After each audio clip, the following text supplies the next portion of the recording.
Okay, Shravan, Amorim or Interim? Go.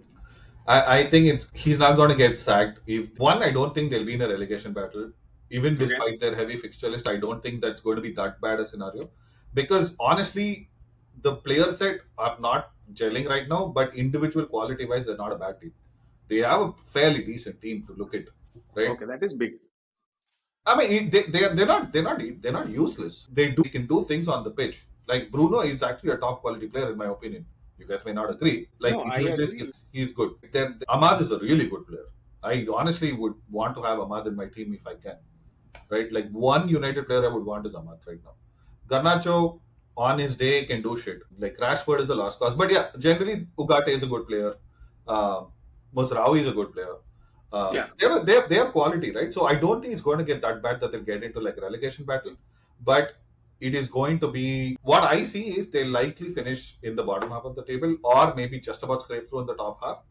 And it all depends on how much deadwood they clear off in the summer. And if this Portuguese dude doesn't keep buying all other Portuguese players, and if he looks at the requirement of the squad more than the fact that he's worked with some players and he only wants them, like what Ten Hag did, I think they can actually state something in the next 2 3 years. They're Yeah. not going to I compete think, for title, huh? yeah, of course. Yeah.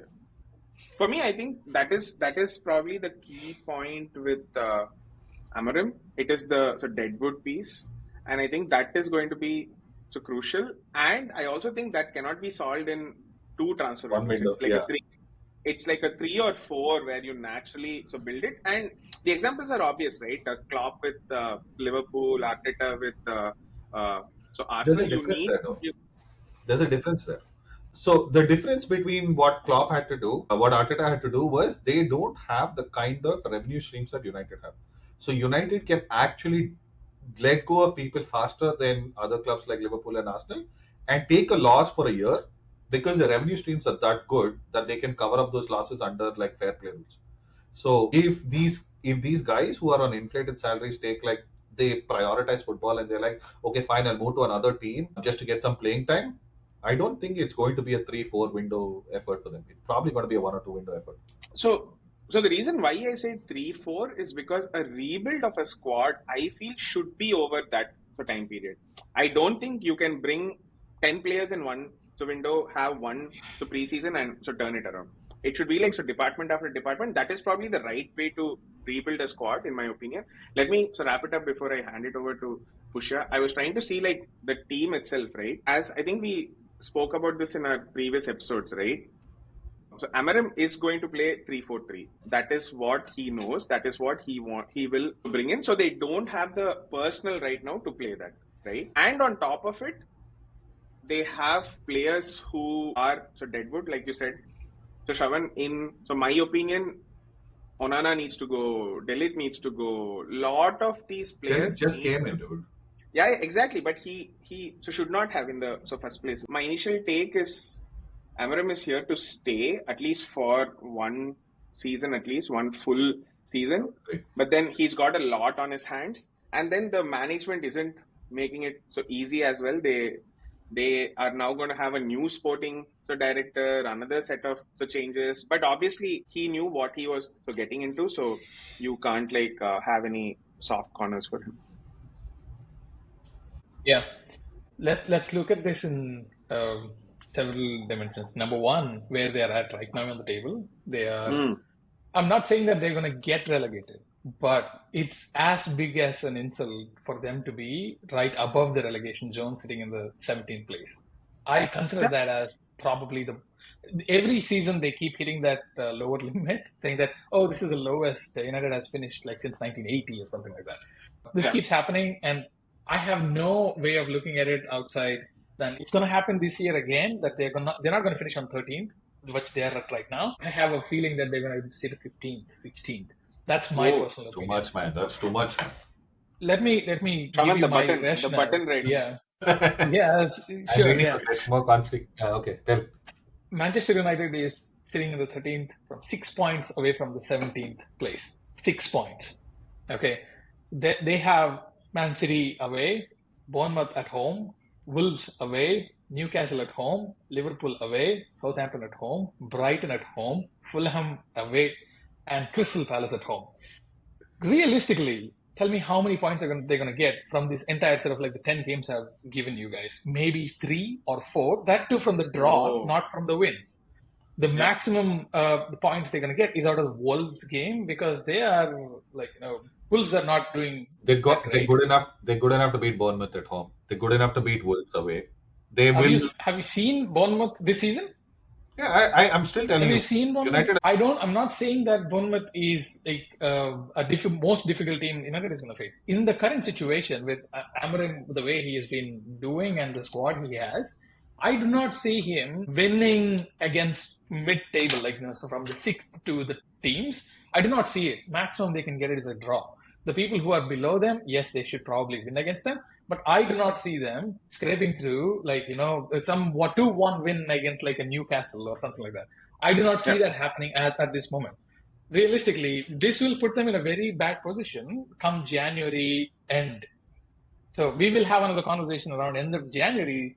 After a wonderful transfer window, they probably are going to have spending so much money, getting whoever they wanted to get at that point of time. So that's number one. Yeah. I don't think that's happening in January, by the way. Like, I don't think that's happening. There is nobody available in January for Man U. It is not about availability. It's about the urgency that they're going to create within the club themselves and the fans that they want something. And for whatever reason, this is how United works. United does not have a scouting system that's going on. Who are the players that will suit our team, no matter what the coach is? Like, this is the guy who's going to be there and multidimensional and give us something out of whatever the coach that's available for us. Every time there is a coach, they bring in all the players they wanted rather than something that United would actually want in there. Yeah. And this manager ends up eventually failing because this manager is not as good as you expected. And then what happens? All this become deadwood. You can't sell them because nobody wants them because they've been crap all this season. And you keep piling up all these players, whoever you've gotten from the previous managers, and you expect the next guy to solve it. You can say whatever about Amorim, he has been doing, however he has done up until now, and whatever the tactics he's going to have. No club or no fan base is going to sit there and say that, we should give him more time if they finish 17th or 18th. Not 18th, sorry, 16th or 17th. Okay. It's not, if United finishes 16th or 17th, Amorim is getting fired, no matter what. However good he is. You can disagree with me all you want, but that's basically the reality. I'm not saying that Amorim is a bad coach, but that's the situation he's in right now with the things that's happening right now. So now you're saying that he's gonna get more players, but what's the confidence? Who is there in the background that's going to tell me that for me this is what Amorim wants and this is what Manchester United wants? We're going to go with what Manchester United wants rather than a coach. Yep. So you can sustainably build a squad. So they have so much deadwood, nobody's going to take them. They have to make sure that they have their contracts expire and then probably bring in more players. That's my realistic scenario. Yeah. A couple of things that are different in this case, right? Again, I do not like Manchester United. I don't think they're like a good club anymore. First of all, wait. I think it's important for us to share why we don't like Manchester United. Manchester United, I don't like them because, dude, I'm an Arsenal fan, man. I started watching around the days of Ruben Interim. My God, I hate him so much.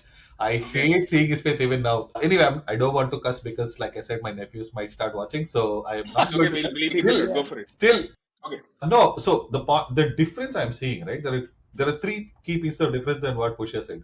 One is, unlike other delusional United managers who came in saying, "Oh, we'll break eras, we'll do this, we'll do that." Amorim seems to have a level head on his shoulder where he's like, we are going to face a storm. We are going to be crap for some time, and I need to work through that. Excuse me. Eric Ten Hag said that for 3 seasons, every single press conference. He started off by saying, bloody eras will end and shit. He said that, hey, we are building a squad, it's going to take time. He built a squad. And brother said that every time he lost. Yeah. Exactly, yeah. So he said it too long, Pusha. Like ETH told it in his 3rd season also, you're selling the same. Oh, and exactly. We've not seen Amorim long enough to say that it's too long right now. Okay, so that's one. That's one. Okay, so I think he's got a little more of a level head on his shoulders compared to every delusional United manager that's coming. Secondly, by the way, you are adding Jose Mourinho into the delusional United manager. I mean, even he came and spoke. He said he'll do shit. Okay, fine. He was one of the nicer managers they've had after Ferguson left. Second point was, up until now, they were being run down by the Glaciers. right? Like who had no idea what football was. They let the manager, they let the sporting director decide everything, and then at that point, the sporting, I don't even think the sporting director knew shit. So he just let like whatever the manager wanted to buy, they did what they want, right? Right now with Ineos on taking charge of things, I don't think that thing is going to happen. Where it's going to be like, oh, you tell what you want, I'll buy whichever you want, right? Like, I don't see that happening anymore. Knowing whatever little I know of Ineos. Okay, that's the Okay. second one. The third one is even without a manager, United are good enough to come 12th, 13th. Like right now, they could be without a manager, they'll still be where they are. I do not see them going down to 16th, 17th. It's too much of a statement to say. He will be on the level of River Plate getting relegated. I mean, they did get, but I'm just saying this is one of those things that you say that Okay. is like has a seismic impact on things. But then So okay, go ahead, go ahead. no, I'm done. I'm done.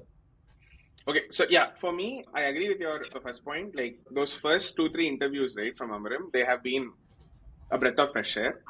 But the problem is that's only been the thing that's been a breath of fresh air. He at least like talks in terms of there's going to be more of a pain in here. We need time. We need this thing. Seems to be a much more like level-headed guy, and also seems to be like that.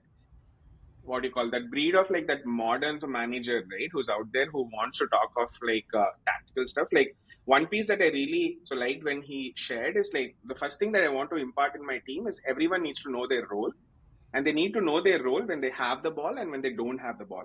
Obviously, this may so sound super like fundamental, right? But then somebody like so coming out talking about this at least is the start that I think. The bigger problem I think now is not even the players, it's this management. Like, what is wrong with this management, man? Like, they just want, I don't know what they want. Do they expect wonders? Do they expect overnight? So, miracles.